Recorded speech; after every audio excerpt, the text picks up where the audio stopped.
A travel trailer that's not on a Lippert chassis and is just over 5,000 pounds. Welcome to HBRV Lifestyle. They call me the Honey Badger because I give it to you straight and transparent about the RV business. This is the Keystone Bullet 2240 RK. This is a lightweight travel trailer with a really nice kitchen, and the bonus part, it is not built on a Lippert chassis. Now, if this is the first time that you have seen one of my walkthrough videos, I do about an 8 to 10 minute tour of the entire travel trailer and talk about it without any special effects, sound effects, or any kind of weird editing. So let's get started. First off, you get two 5-gallon propane tanks, an area to put two group of 24 12-volt batteries, and we go to the weight sticker because everyone really wants to know about the weights, right? Okay, so the unloaded vehicle weight, which is the dry weight, is 5,090 pounds. The GVWR, the gross vehicle weight rating, is 7,200 pounds. Each axle is 3,500 pounds, and it sits on 14-inch rims and tires. It has a tankless hot water heater, which if you look here, they got a little promotional sticker that says endless hot water. I'm not always the biggest fan of the tankless hot water heater, but there are a ton of you that love it. A lot of you swear by it. The folks that I've gotten emails from, comments from, you guys say this is the best thing. I don't have really too much experience with it, so I'm going to take your word for it as the RV community members that the tankless hot water heater is awesome. It's prepped for a backup camera, 30 amp service, spare tire. You come around, it's got a huge power awning that almost covers the complete camping side of the trailer. Now that's important to me. I love big power awnings because, again, if it's raining, especially if you're a fall or spring type of camper, you know that you're going to run into rain, you're going to run into maybe a little bit of hail here and there. So it's kind of nice to be able to get outside and get some fresh air. And the only way you can really do that is with that awning. And in the summertime, you want to give yourself some shade, right? Okay, coming on over here, ignore my headset. I'm looking for the little thing for it. Nice pass-through storage. I wish it was a little wider. If you can see at the very end there, it's actually got the solar charge controller. So this trailer is equipped with solar. It also has a 30,000 BTU furnace, the thermal package by Keystone. Now coming in, I did not turn on the lights. We got some really good light with not a lot of glare, so I wanted to do this naturally. You got a walk around queen bed, and it's separated by a curtain. If you look here, there's your privacy curtain. Whoops. What did I fall? Oh, the screen from the window. All right, coming on in here, you got your closets on each side. By the way, if you like the way I do these walkthrough videos, please hit the like button and subscribe to the channel. If you have any critiques about the way I do these walkthrough videos, let me know in the comments section. I'm always looking forward to improving. And then I like the nightstands. Now this goes to the actual emergency window. That thing pops out off and on. But I like the fact that you got charging stations, if you look, on each side of the nightstand. And you got storage underneath the bed. So pretty good for the master bedroom. You got your fold down couch that folds into a sleeper sofa. Now, these are the shades they put in, the blackout shades. I actually like to have my coach darker. I don't necessarily need the daytime shades, but some folks actually like them.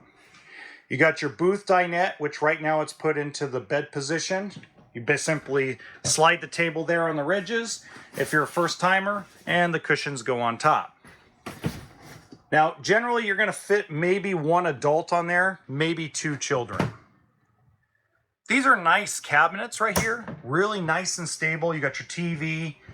The one thing I really do like about Keystone is they always give you a lot of good storage options. It's not always deep, but they're nice. Now we're gonna do the kitchen, which is the pantry right here. They put the pantry right next to the Booth Dinette. That's actually kind of nice. It takes away from the bathroom space, but I'd rather have pantry storage than an extra 4 or 5 inches in the bathroom. Big 12-volt refrigerator. Now this is one of the reasons why they have solar on this coach, is because of the fact that it has a 12-volt refrigerator. See how deep that cabinet is? I mean, you could fit a lot of stuff. Pot, pans, bowls, plates, lots of options. Now, the one thing I'm really appreciative of, and I hope every manufacturer takes note of this on this floor plan. Notice, I know the stove is not centered, but notice it's to the left. That's important to me because if I'm going to have like a pot of boiling water, or I'm going to have something I'm going to have on the stove and I want to move it, if I have it in the middle, there's not a lot of counter space to be able to move that pot or pan around. I have to take it off, turn and put it on the table there, or turn and put it on the countertop over here. Lots can happen, as you know, lots of accidents, especially if you have pets or kids or a clumsy husband, if you get my drift. So I like the fact that it's over on the left-hand side where we can just pick it up, take it, put it on a hot plate right there. 3-burner stove, oven, and you got nice deep drawers. As you can tell, they open and close very nicely. They're not wobbly. They're not, when you pull on them, there's no jiggle to it, if you get my drift. So good closet store or drawer storage in the kitchen area itself. Pardon me. It goes deep into the corner. Again, if you got a lot of dishes, you like to cook, but you're limited on your tow capacity of your tow vehicle, or you want to limit yourself, meaning maybe you got a Chevy 2500, but you really don't feel comfortable towing more than a 7,000 or 8,000 pound total weight trailer, this is a great option for you. Look how much counter space, prep space, lots of drawers, lots of storage. Good stuff. Now, coming into the bathroom, this is, of course, the weakness of the floor plan. The toilet, you kind of feel like you're in a sardine can a little bit. There's not a lot of room on each side of the toilet. So, again, now this can be a good thing, especially if you're a spouse that likes to hang out in the bathroom a lot, if you get my drift, gentlemen. So maybe it'll cut your sit time a little short. You got nice counter space and a good little area for linens, so your towels, maybe some extra toilet paper, stuff like that, right over in that shelf area. The only thing I really don't like in the bathroom, besides where the toilet sits, is actually the smaller sink. I would prefer the bigger sink and less counter space, but that's just me. Nice shower, good size. You have the little pan in there, so you're not going to have like a bunch of water splashing out as much. The only thing I really wish is I wish there was a skylight right here.